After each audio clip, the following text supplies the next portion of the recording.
Hi, and welcome to Outdoor Training. This movie consists out of 3 movies. The first one is the felling procedure, and the other 2 are 2 basic felling techniques in order to fell a tree in a safe way.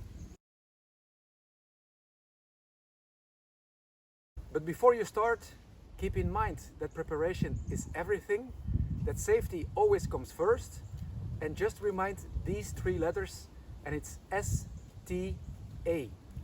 And STA stands for Stop, Think and Act, and not the other way around. Before you start, also check if the last minute risk assessment is filled in or applied. This you can do on a paper form, but today there are also a few applications that are very helpful. One is from ARP-Risk and the other one is from Echo SOS. So before you start, choose the felling direction. Choose what is the safest way to fell a tree, but also keep in mind that forestry work is a very hard job, so try to work as ergonomic as possible. Take a close look to the tree, but also if needed, take a further look so you can decide a proper felling direction. Clear the evacuation route. As you might know, in the opposite way of the felling direction, 45 degrees of each side, there is the safe zone. These routes need to be cleared in order to evacuate yourself in a safe way when the tree is falling down. Also decide up front for signage. If there is any need of additional signage, decide what signage you're going to put in place before the felling. This to keep away uninvited guests to the felling site. Make a machine check before you start your felling.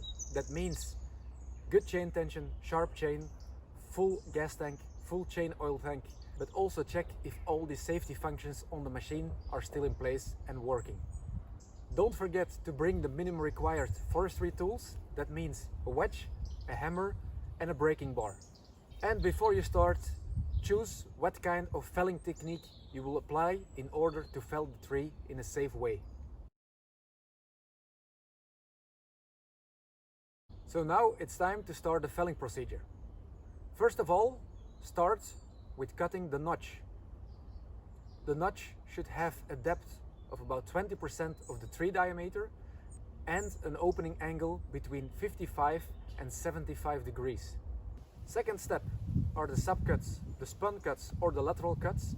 You make them 90 degrees on the felling direction. This in order to position a good hinge, but also in order to prevent that the tree will open up like the barber chair when the tree is falling down.